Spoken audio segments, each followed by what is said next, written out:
From the College by the Lake, Coeur d'Alene, Idaho. Local, regional, national, and international guests discussing the issues and topics affecting the way you live are on Forum, the North Idaho College Public Forum, with your host and moderator, political scientist Tony Stewart. We're most pleased to announce today that we'll be with you for the next 2 weeks on a very interesting historical topic. We're going to talk a lot about the formation of the United States Constitution and also discuss the amendments that have been added to that document over the years. In fact, 27 amendments have been added to the original Constitution. We've chosen to discuss this subject for the next 2 weeks to recognize and celebrate the 210th anniversary of the actual signing of the United States Constitution. The delegates that met in Philadelphia, Pennsylvania, met from May until September the 17th in 1787. As I've indicated, this is the 210th recognition of the signing of that document. It took a lot of work from the delegates across the United States at the time, both the North and the South, to put the document together, and we have debated and discussed since then what amendments should be added and then the implementation of those amendments. In order to recognize this 210 years, we have joined with Kids Voting USA, the Idaho chapter of that organization, and we have presented this discussion to over 1,200 8th graders in Kootenai County, Idaho, and then in the afternoon we also had high school students, and we had historical characters to play and to recognize those historical developments. Two of those people who were at those particular programs for the lecture series at North Idaho College and Kids Voting are with us for this 2-week program. First of all, welcome to the program Alan Lamb, who is an anthropologist at North Idaho College. He teaches in that field, and Mr. Lamb has been role-playing Benjamin Franklin on several occasions for us, including this particular occasion. And I would like to get into character with you and welcome Ben Franklin to our program. Mr. Franklin was born in Boston, Massachusetts on January the 17th, 1706. He today would be 291 years old, a long history. He really grew up learning the printing business, as you know, both with his family. He went to London to learn the business also and returned to Philadelphia. Later in life, he became the sole owner and publisher of the Pennsylvania Gazette. He also, from 1732 to 1758, published the Poor Richard, an almanac. In addition to this, he was famous as an experimenter in the field of science, and he has his famous kite experience in June of 1752 to deal with the issue of electricity. But our guest also was very active in the formation of this country and the political activity. He was a member of the Continental Congress, and he also was a signer of the Declaration of Independence and was a very active member in Philadelphia of the writing of the United States Constitution. Later in his activities, he also looked at what short time he had left after that at his life and what he had done. And in 1787, the same year of the writing of the Constitution, he was elected president of the Pennsylvania Society for Promoting Abolition of Slavery. Mr. Franklin, we welcome you back actually ahead in time to 1997, and on our program we want to discuss your experiences in the writing of the Constitution, and you might even want to relate that to the Declaration of Independence. Welcome to the program. Thank you. I'm equally happy to have on our program Judy Whatley, who is a businesswoman in North Idaho, and she's also the vice president of the Kootenai County Task Force on Human Relations. And Judy is here today to be in character as Eleanor Roosevelt. She too performed with those audiences that I mentioned earlier in the program. She was born in New York City on October the 11th, 1884, and she would be, as of this October, 113 years old. She grew up in New York and was very much interested, even as a young person, in thoughts and ideas that were political in nature. In fact, she was sent to a private school in Europe for part of her studies. She met and had lots of discussions with her very distant cousin, Franklin Delano Roosevelt, and they married in 1905. She became often the eyes and the ears of the president when he took office, traveling across the country due to his disabilities. Physically, she was able to travel for him, and she learned much about the political process and became very active. She became active in the State Democratic Committee in New York, where her husband served as governor before becoming president of the United States. She often broke precedents in her political career, and one of those was, as First Lady, she held press conferences, which had not been true in the past. She also had a column called My Day. In addition to that, upon the death of her husband, she went back to New York, and within 1 year, she was representing the United States at the United Nations, where she served from 1945 to 1951.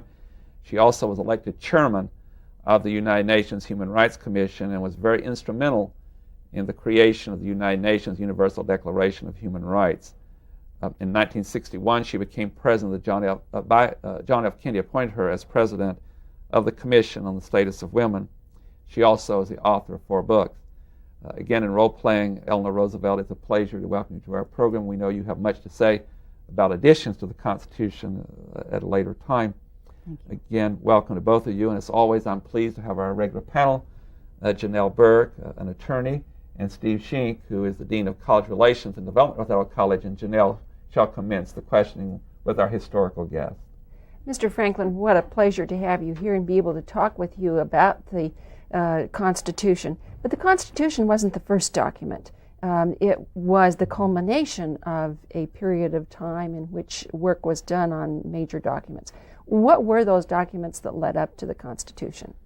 Well, most people know about the Declaration of Independence in 1776, and that was the premier document that ultimately led up to the formation of the Constitution. But we have to understand that what was formed during that period were what's called the Articles of Confederation. And these Articles of Confederation established a Congress that was to be a fairly loose-knit governmental body to run the affairs of the states or try to coordinate the affairs of the states. And there were some problems there. The Articles of Confederation actually led to a very weak Congress in terms of power. And in terms of state power, they had much more power than this particular Congress did. And states tended to promote their own interests and to do things the way that they would wish to do them, as opposed to trying to coordinate their effort with other states. So it became a situation in which the Articles of Confederation led to a number of problems.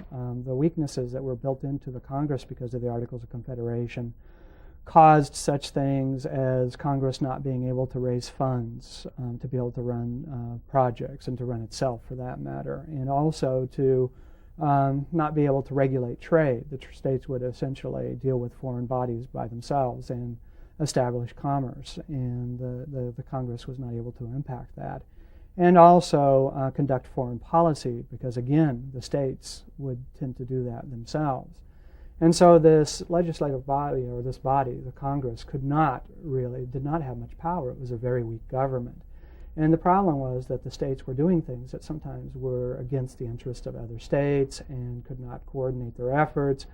And the Articles of Confederation just were perceived as having lots of problems. And so the Congress actually looked at these and tried to see if they could do anything to improve these articles and to improve the situation. One of the problems happened to be poor attendance by the delegates from the different states, and this poor attendance actually led to a number of problems. One of the biggest problems that happened would have been in 1783, I believe, with the Treaty of Paris in the final version. We could not ratify it because we could not get a quorum of from 9 states present in order to be able to sign it into being. So here we are with our agreement with Great Britain to end the war, and we're really scampering around trying to get enough delegates, and it just was not happening. That's just one example of many in terms of poor attendance. And the reason for the poor attendance was self-interest and motivation of the states' interests. They really weren't interested in what the Congress had to do as much as what they were doing at home with their states. In fact, at one time during this period with the Treaty of Paris, there was a motion to actually attend a sick delegate's bed with the Congress in order to try to get enough people to be able to ratify it. So that was a serious problem. But there was another problem, too. We weren't getting money from states. We would put a request out, and states would agree to provide money to run the Congress, but yet would not come through on their agreements, and the requests were largely ignored. That was another problem we tried to deal with, and again, we couldn't. The other thing that we tried to do, and James Monroe played a pretty key role of this, a fairly young James Monroe at the age of 27 in 1785, we tried to control commerce and standardize our affairs with foreign entities. And while we agreed to do this, and we established James Monroe as the chair of a committee to head this effort, and we agreed that we would try to do this for a 15-year period, the states were really reluctant to come on board with that. And so what led to the Constitution, in a way, is the fact that a very weak government was leading to the potential for dissolution of the Union. And we were nearly bankrupt. 1786, we were pushing bankruptcy, and we were also pushing dissolution. So at that point, the Constitution came into being. Now, the Constitution, even though it was a very good document, left some things out. And so, Eleanor, can you tell us what some of the things are that you think were left out of that original document? Oh, yes, Ms. Burke. I appreciate the problems that the members at the Constitutional Convention were facing and the work that was done in the Constitution that came out of that. But I think it's important to remember that the term "we the people" in the preamble to the Constitution did not include all the people. In fact, according to the first census that was taken, 60% of the population would have been left out of the rights and privileges guaranteed by the Constitution. So it was not a perfect document and, of course, needed to be amended. And I'd love to go into some of those amendments. Very briefly, what were 3 or 4 of the amendments that you think were most important in terms of human rights? I think the very most important amendment that was ever written was the 13th Amendment, because it abolished slavery. And we need to remember that 78 years after the signing of the Constitution, it was still legal in this country to own another human being. So when the 13th Amendment was ratified, slavery was abolished, and I think by far that is the most important amendment that was ever written. Mr. Franklin, I wonder if you'd take a few moments and tell us a little bit about the process that was followed in writing the Constitution. Well, this is a very good question. And in terms of the process, I need to explain that, number one, I disapproved of the Constitution of the United States, but I accepted it. And the reason behind that was that there were a number of things, issues, particularly salary for people in positions of power in the bureaucracy, that I was really staunchly against because of my own beliefs about what money and the incentives of money for that type of position would bring, the problems that it would bring. But nonetheless, the process itself, it took less than 100 days to complete, and we had delegates from the different states that came, and we effectively would put our joint wisdom together to try to develop a doctrine that would increase the power of the government, the federal government, and be able to alleviate some of the problems that had happened with the Articles of Confederation. But the problem that arose, the big problem in terms of process, was that all of us were in different opinions on what should be and what would form or constitute the best government. And so the process we went through was one of compromise from our ideals to something more practical in terms of what would come out. And in terms of these delegates, there were 55 delegates, and many of them had background in law. Some people were farmers, some people had backgrounds in business. In terms of formal background in law, I think there were only about 12. But the thing is, this was a very diverse group, and everybody had their prejudices that they brought into the table. They had their biases that they brought into the table. They also had their errors of opinion that they brought into the table, and I'm not free from those errors myself. One of the things that I learned through my long life is that literally I'm full of opinions and biases, but as knowledge keeps coming, I'm apt to change my opinions and biases with more knowledge, new knowledge, and perhaps fuller consideration. And so it was a process of compromise, and nobody, I suspect, through the whole process came out with the ideal of what they pictured, but the product that came out was the product of many minds, and it was the closest thing to what I could call a perfect document. And while I disapproved with some of the things that were in it, I did approve of the process, and I approved of the end product. Thank you. Mrs. Roosevelt, I just wonder, you've already said that your biggest concern with the Constitution is that it excluded 60% of the American population. How do you think the document would have been different, other than that, obviously, had women, for instance, been allowed to take part in the Constitutional Congress? Well, Mr. Shank, I think we would have needed fewer amendments, because I think a lot of the liberties that later were added on in amendments would have been contained in the original document. And I think that if we had had some founding mothers instead of just founding fathers, we would have come out with perhaps a better document. If Tony will allow me a follow-up question, and this I pose to both of you. Your response is a perspective from some years later, but do you think that those liberties, was the country ready for those liberties at that time? And Mr. Franklin, I'd urge you to jump in a free-flowing discussion about that if you'd like to. I would like to actually address this first, if possible. In terms of what was happening at the time, we have to understand that things were actually in a pretty big state of chaos. And in 1787, people were really desperate for some sort of thing to bring, the states back together. We were on a serious verge of bankruptcy. We were seriously considering the possibility of the dissolution of the Union. And those type of issues, while I was starting to contemplate such issues that particular year, because I did become the president of this Society for Promoting the Abolition of Slavery, they weren't foremost on our minds in terms of trying to get this document out. Though they should have, I feel at this point, have been considered more fully. But we were really trying to pull things together in almost a very desperate move.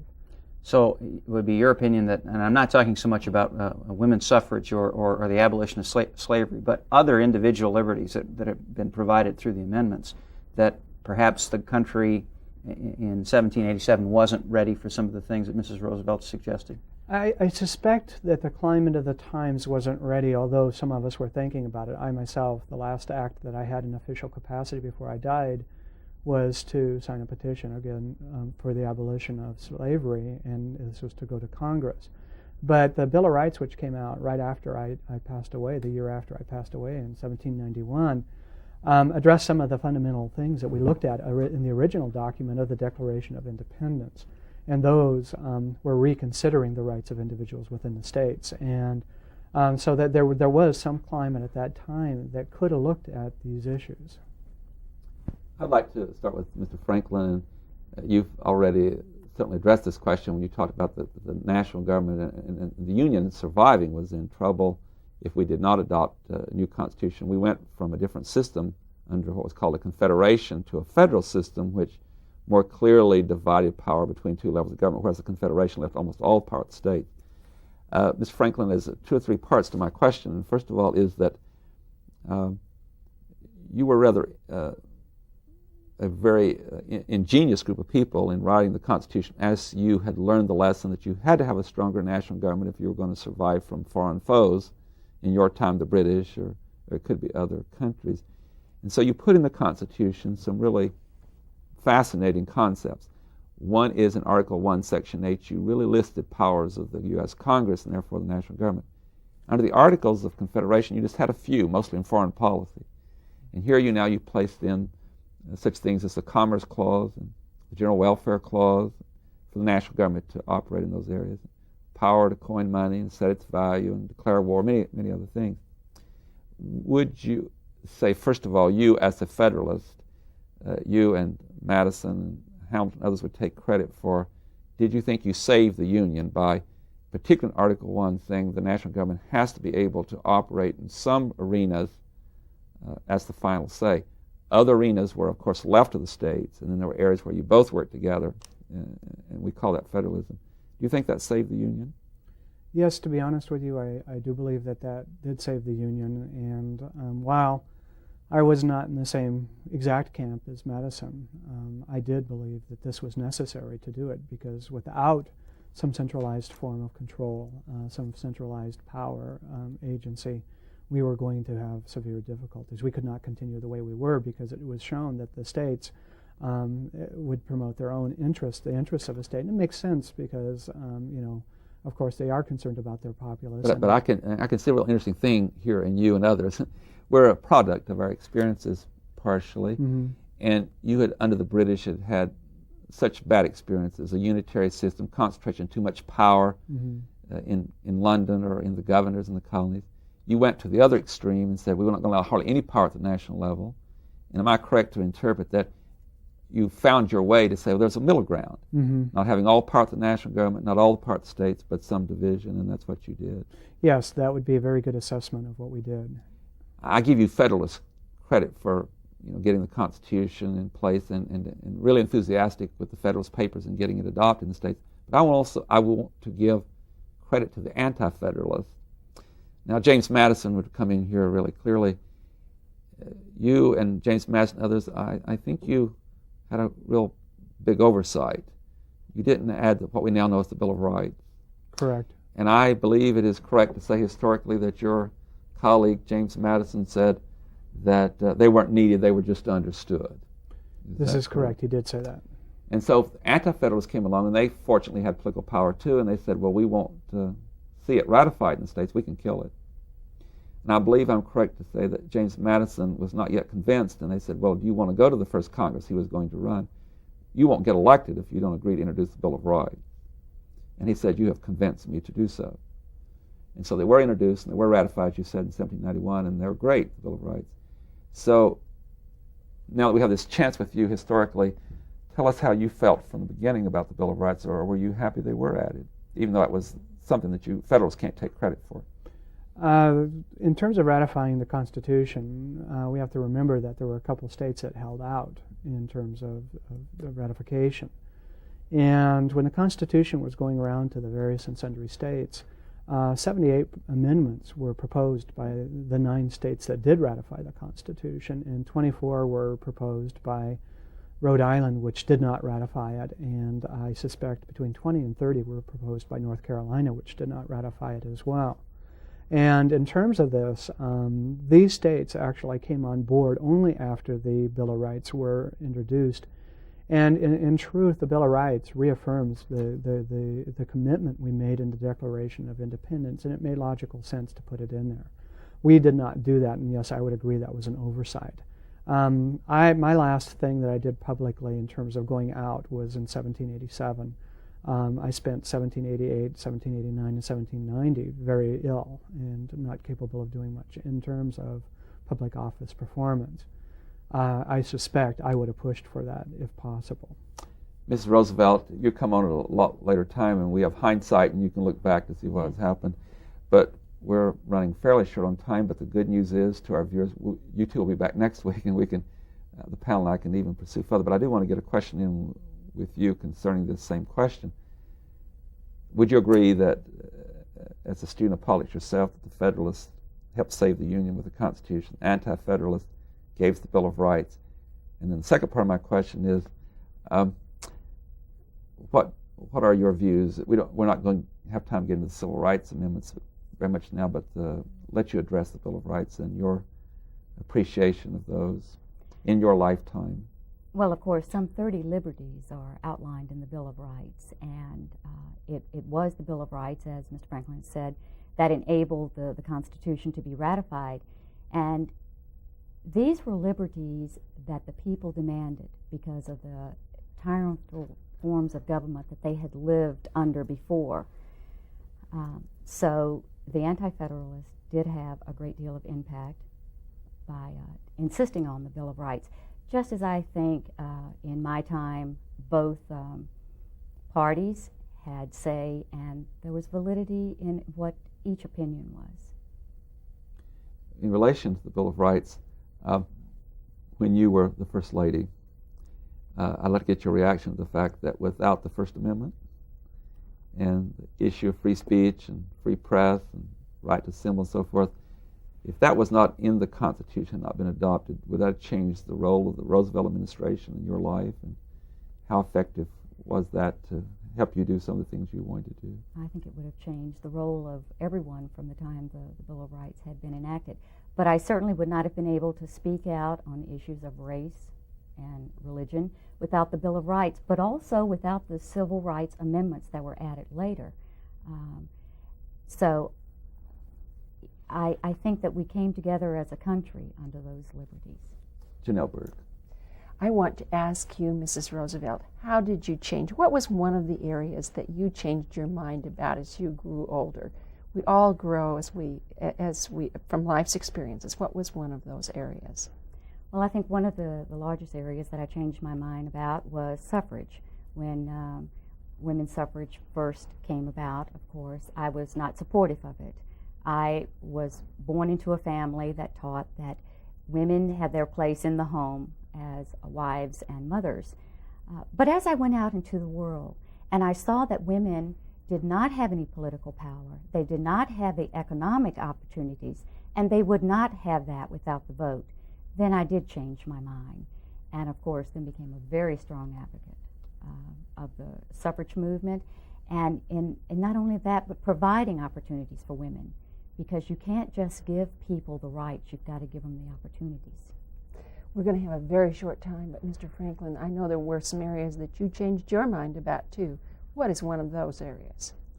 Well, in terms of perhaps myself and how I changed inside was probably looking at slavery and looking at human rights in that arena and looking at the need for the abolition of this indentured servitude, this thing we called slavery.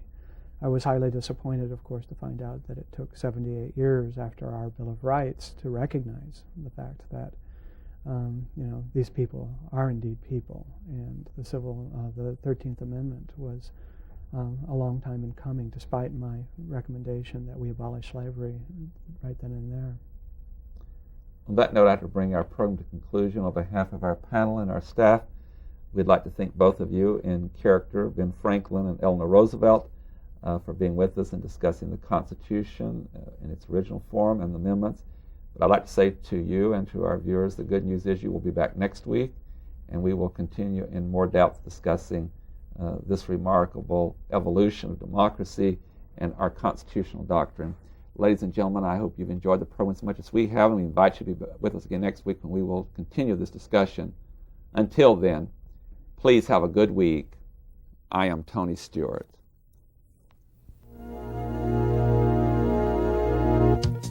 The North Idaho College Public Forum was videotaped live from the studios of Instructional Technology on the campus of North Idaho College for viewing at this more appropriate time. We invite you to join us again next week for another all-new edition of the North Idaho College Public Forum on this public television station.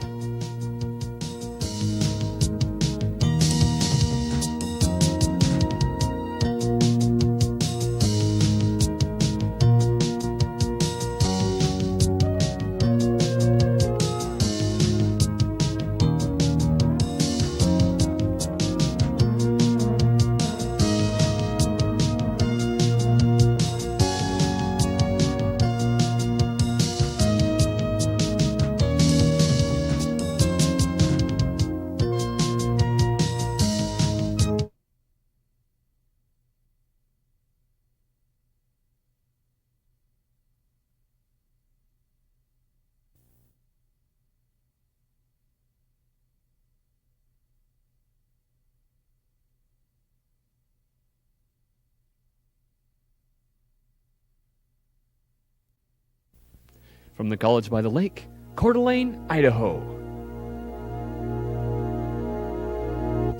Local, regional, national, and international guests discussing the issues and topics affecting the way you live are on Forum, the North Idaho College Public Forum, with your host and moderator, political scientist Tony Stewart.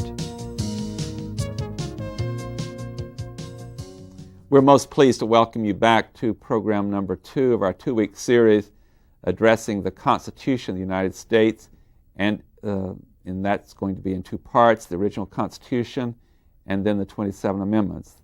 The purpose for doing this is that the lecture series at North Idaho College has joined forces with Kids Voting in Idaho and has put on a program at North Idaho College to recognize and to celebrate the 210th anniversary of the signing of the Constitution of the United States, which was on September the 17th. 1787.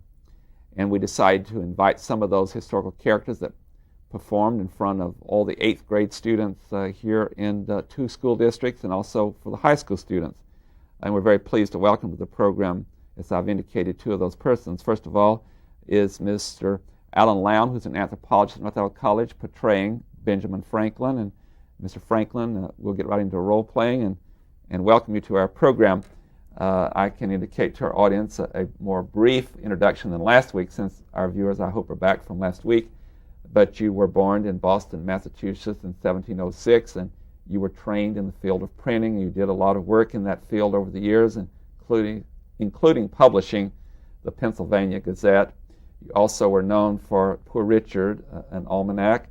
In addition to all of that, you were a scientist and certainly did a lot of experimentation in that field. But you're really here today, again, to talk about your work in politics. And we know that you were a member of the Continental Congress. You also signed the Declaration of Independence, and you were active as a delegate at the Constitutional Convention in Philadelphia in 1787. And welcome to our program. We look forward to continuing last week's discussion. Thank you very much. And I'm equally pleased today to welcome back to the program from last week Judy Whatley, who is a businesswoman in Idaho, and she's also the vice president of the Kootenai County Task Force on Human Relations. And Judy is here today to portray Eleanor Roosevelt, who was certainly maybe the best known First Lady in our times of over 200 years. And for you who were not with us last week, I would briefly mention that Eleanor Roosevelt was born in New York City in 1884. She was very active in democratic politics in New York after marrying Delano Roosevelt, who was Franklin Delano Roosevelt, a distant cousin. She also became very active as First Lady. In fact, was the first First Lady to hold a press conference. She's the author of 4 books. And also, after his death, she was very active as our delegate to the United Nations, and she chaired the Human Rights Commission of the United Nations. I will leave it at that, Mrs. Roosevelt, and welcome you to our program, and we're delighted to continue last week's discussion. Thank you, Mr. Stewart. As always, I'm pleased to have our regular panel, Janelle Burke, who is an attorney in Idaho, and next to her is Steve Schenck, who is the Dean of College Relations and Development at our institution, and Janelle will commence today's questioning. Mr. Franklin, again, it's a pleasure to have you here on the program, and I want to ask you something about the Constitution in terms of its elasticity. The Constitution is a document that has survived over many years, and when you were forming the Constitution, did you have any idea that those words that you wrote could be interpreted in so many different ways? Actually, that was something we considered at the Constitutional Convention, and we did build it to be a document that would last through times, to be flexible for the changing nature of times. And so this was something that we did indeed look at, and we meant for it to last, to be a lasting document. There was effectively, flexibility was inherent to the Constitution. That was part of our product. And you knew this because of what had happened with regard to the Articles of Confederation, is that correct? That you knew you needed to have certain powers and possibilities written into the document? That is correct. And, unforeseen changes in the future as well. The potential to change had to be built in as well. The ability to amend it had to be built in. Given that we cannot foresee every event, we needed to have that be something that was possible. Now, Mrs. Roosevelt, also it's a great pleasure to have you here and to talk about life with the Constitution in your age. Can you tell us some of the ways in which the Constitution adapted to the life around it in your time? Well, of course, before my time, when some of the civil rights amendments had been approved and slavery had been abolished, and first black men had been given the right to vote, and then finally women were considered citizens and given the right to vote. Those were in place when I became First Lady, but it was acting upon some of those amendments, especially the 14th Amendment that talked about equal protection of the laws, that enable the Supreme Court to further the liberties and extend further the guarantees to all the people. Well, your husband was very instrumental in appointing certain people to the United States Supreme Court, and that was something that he certainly did with a view toward what was going to happen with the amendments. Well, what was going to happen with the United States as we were coming out of a Great Depression. Those were very important times. What other kinds of things can you think of that during your lifetime, the vote for women, of course, came into being? And how would that concept have elasticity in it? Well, and I don't like to use the word giving women the right to vote, because when you've fought for something for 70 years, it really isn't a gift. But by women having the right to vote, it then allowed them the economic opportunities. It allowed them to get into positions of power and to go into political office, to affect the changes that they thought important. You can work behind the scenes effectively, but you also need to be in the middle of the scene to work effectively. And I think that the elasticity of the Constitution in allowing it to be amended as people's minds and hearts change, then I think that's one of the important aspects of it.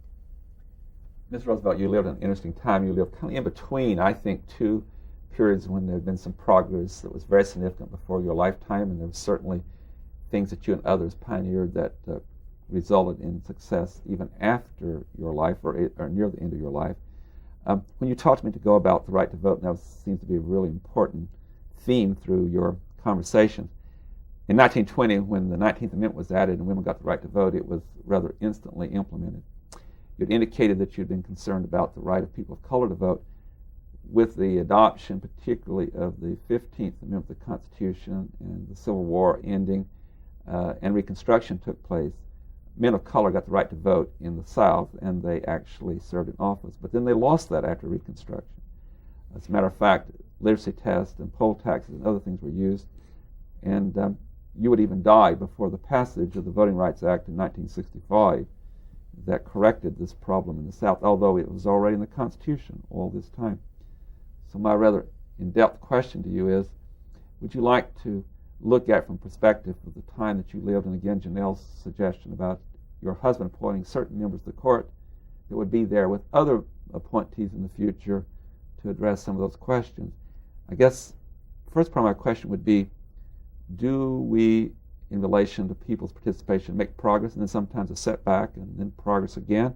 Or to put it another way, why have we implemented some parts of the Constitution instantly and others has been a long, slow process?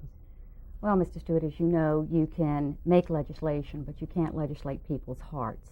And actually, it's the heart that has to change before anything else is going to change.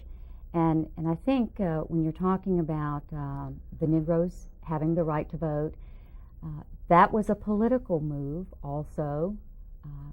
And after Reconstruction, that was a political move by the South to come back and to ensure that the Negroes would not have the power that they had had during Reconstruction. We do take steps forward and steps back, and I think we saw that, unfortunately, during World War II, when we saw some of the atrocities. And but then, after World War II, we had the United Nations and the Human Rights Commission. So after we take a step backward, my hope is that then the human race does take another step forward. You and I have discussed before the program with others that you had to be careful. This is rather sensitive, but your husband oftentimes he looked at politics somewhat from the viewpoint of getting elected. And he had a Democratic base in the South, and pushing voting rights in the South could be rather risky politically because that was a whole block that he needed. And did you, if I can ask a personal question, and it relates to the Constitution, were you more eager than he to, you both had some really powerful statements you made. You quoted earlier today to the students a statement from your husband about tolerance based on race and religion and so forth. But were you both somewhat in a quandary about how fast one could move in dealing with some implementation, actually, of provisions already in the Constitution that created more participation? I think Franklin was, because he did have to consider the political ramifications. His advisors were telling him that, and he had to listen to them. I tend to listen to my heart, and so I wasn't in a quandary. I have one more follow-up question, and then I'll go to Mr. Franklin. I appreciate what you're saying about people's hearts changing is very effective, but without certain amendments to the Constitution, without certain laws passed by Congress, and without certain U.S. Supreme Court decisions that really required the South to make changes. I refer to the court in 1954 when, in the Brown case, they ended segregation, or started the process with the concept that went back to one of your favorite amendments, the 14th, and saying no, segregation does violate the Constitution. Do those kind of acts by government encourage and insist on people behaving differently, even though some people's hearts may not be there? Oh, absolutely. I think government has to lead, and they have to set up those type of laws. You know, at my death in 1962, I was still fighting very hard to secure voting rights for the Negroes in the South. And, of course, that's after the passage of the 19th Amendment and the 15th Amendment. And you mentioned some Civil Rights Act in 1965. I hope that did make a big difference, because we were struggling at that time to get the vote for the Negroes. Ms. Franklin, we're going way back in time, and I introduced you last week that you'd be 291 years old if you were alive today. And it's hard to have you to come into this modern time. It's easier for Mrs. Roosevelt. She lived in the 20th century mostly, although she's born in the 1800s. What is there about the Constitution that changed, that, and again, I know this is difficult for you, but that would please you most? Would it be the 13th Amendment? Because I did introduce the fact that you did late in life become president of Society for the Abolition of Slavery. Would that be your most happy news if you could have lived to have seen that? Yes, I would say that definitely would have been my most happy news, because since at my death that was my last official act to petition that we move to abolish slavery. The 13th Amendment happening would be a very joyous thing for me, and it is a joyous thing. It is really sad that it took 78 years, 79 years, I guess, after my death for this to happen. And going back to Mrs. Roosevelt's thing about people's hearts and perhaps their attitudes changing at a slower rate, it does indeed seem to me that government needs to at times step in to make these things happen, but it does seem that popular attitude may take a little time to change, given that number of years did pass from when I was advocating this. You were with the Pennsylvania delegation. Correct. And it was one of the largest delegations, although many people give credit to the Virginia delegation being most influential in the passage of not only the Constitution at the convention, but also the wording of the Constitution. Could you take just a moment to say what role that your delegation from Pennsylvania played, and can you take some of the credit other than yourself through that large delegation? When you look at the signatories of the document, there are a lot from Pennsylvania. Well, every delegate from Pennsylvania did sign the Constitution. And that wasn't true of all the states. This is correct. This was not true of all of the states. That doesn't mean, of course, we wholeheartedly supported everything. As I mentioned before in the previous show, I did not support all the conditions of this Constitution. But on the same token, I would say we did play a role, because we were instrumental in terms of providing a contrary opinion, to say some, in terms of the formation of the Constitution. We were not easy to please, I will admit, and even within our own group we were not always in agreement. But I would say we did play a strong role. And myself, James Madison was known as the father of the Constitution. I was known as the sage of the Constitution. And apparently people put a lot of merit onto what I had to say. What were, just very quickly, with a short time, and I want to go to Steve Shink, but what were some of the advice that you gave? You know, you were 81 and you were thought to be wise and so forth.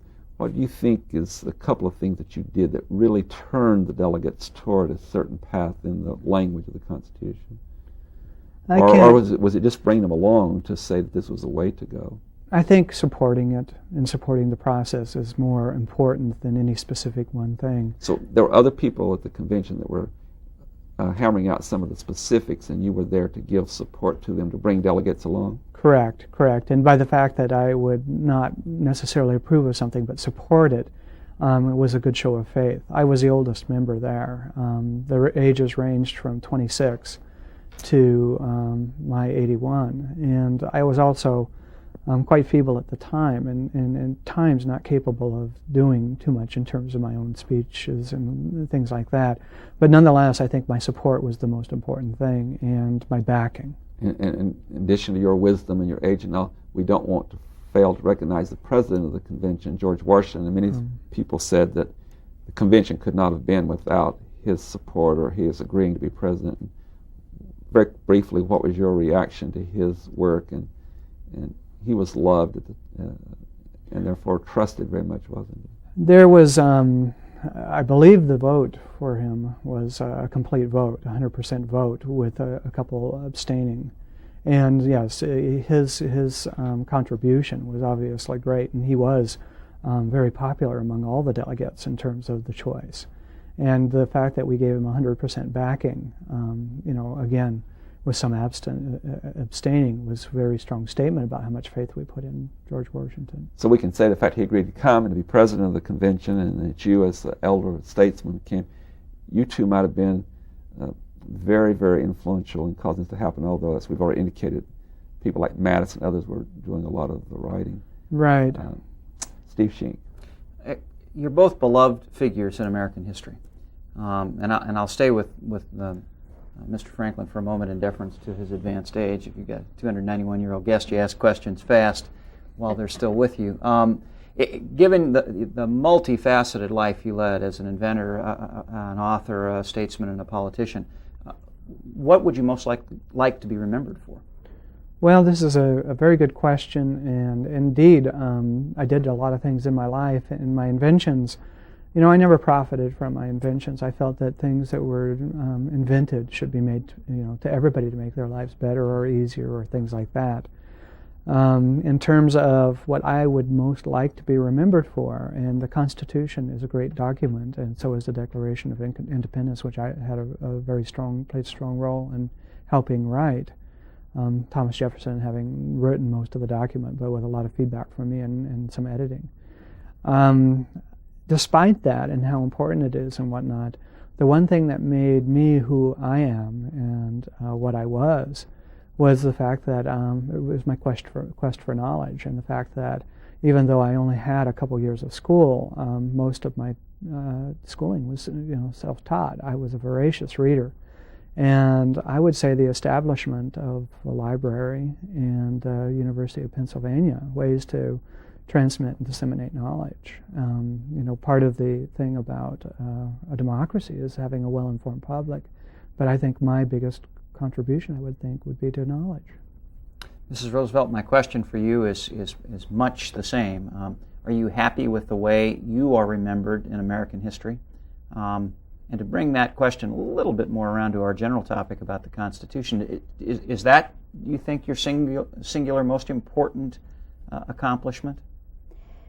No, I think there are two accomplishments that I would like to be remembered for, and one is helping to secure an Israeli homeland. That was very important to me, and I worked very hard on that. And the other is the work that I did on the Human Rights Commission.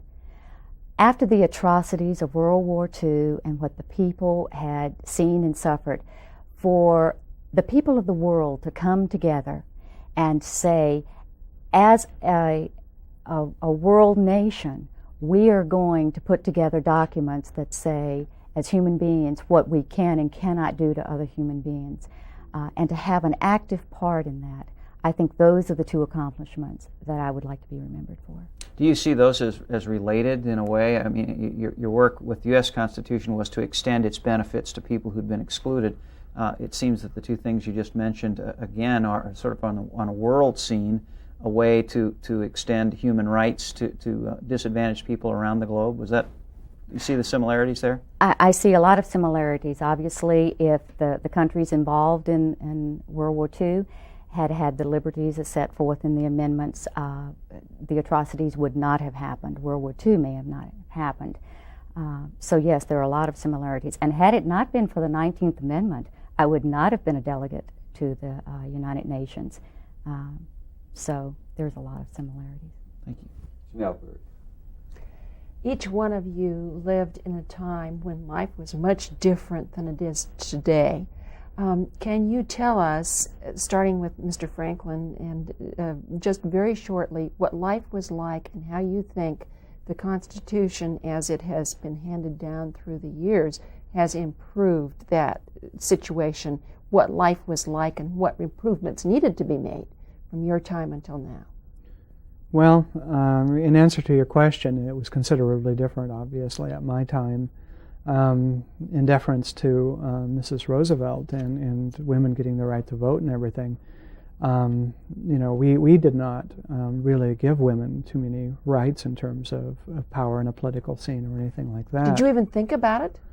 This was not even that much of a consideration at that time, because the climate of the times was one of men operated the external affairs of the family, and in terms of even in the family, they had to say as well in terms of certain decisions, and it was not something that people really readily thought about in terms of changing the status quo, I guess you would call it. It was just part of the climate of the times, and we did not have very many people speaking out, particularly in terms of area of women's rights. Oftentimes it's just assumed women, would be represented by the men in their family, and that would be represented in terms of the government and in terms of society in general. So it was quite different back then. And so that was left to do. Mrs. Roosevelt, how about in your time? What areas were left to work with? What areas did you see around you that needed to be changed? We had a lot of work to be done and a lot of work left undone at my death.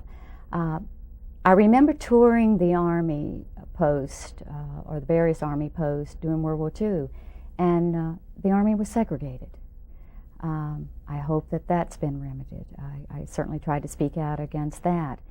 I remember when there was some talk of a young man, John Kennedy, running for president, and his religion was made an issue. The Jewish population suffered a great deal. So we as a nation were still not unified in our hearts, and I go back to that because we had the laws on the books, which is an important first step, but now we had to believe them and have convictions, and that remained to be undone. Ms. Roosevelt, you had as the vice president under your husband, the last vice president, he had more than one, but was Harry Truman, a man who was somewhat self-educated from Missouri, but he had a lot of the characteristics of your husband. And as a matter of fact, I think that he watched and patterned you and your husband on some of these issues. It was President Truman that gave the executive order to desegregate the military. And would you like to take a minute to talk about what you thought of Harry Truman and how his administration maybe continued some of the policies that had been in the beginning of the fourth term of Roosevelt when he died? And your husband was, of course, President longer than anyone in the history of this country. Well, you must remember that I am biased. I thought Franklin was the most brilliant president and the most brilliant man that the country has ever seen. But I think that Mr. Truman did learn from him, did learn from working under him. And that's right, he did become President Truman, didn't he? And that he was able to carry forth some of the policies that Franklin had started. And even go a little bit further, because the country had settled down. There was some stability in the country at some point, and so he was able to just go forward with some of those things. On the death of your husband, Harry Truman was sworn in, and his wife became First Lady, and you left at that point to move back to New York, and you indicated that you were going to retire from public life. What happened? You were only in retirement about a year. Well, as you can imagine, I was looking forward to just spending some time with my grandchildren and being home. But the public called, and there was much work left to be done. And people seemed to think that I had a voice that the nation would listen to and that people would respect. And sometimes when you're called by your country, you have to answer that call. So that pulled me out of retirement. I think that's one of the things that President Truman saw. He saw the need for you to work in the global way in the United Nations, so President Truman would get some of the credit for that also.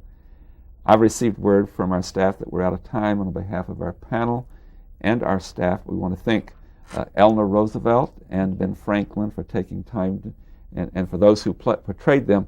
It's been a really nice day at North Idaho College and on this program, and we thank you. Ladies and gentlemen, please be with us again next week at the same time when we will move to yet another issue.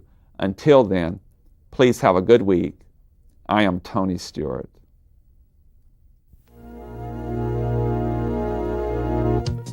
The North Idaho College Public Forum was videotaped live from the studios of Instructional Technology on the campus of North Idaho College for viewing at this more appropriate time. We invite you to join us again next week for another all-new edition of the North Idaho College Public Forum on this public television station.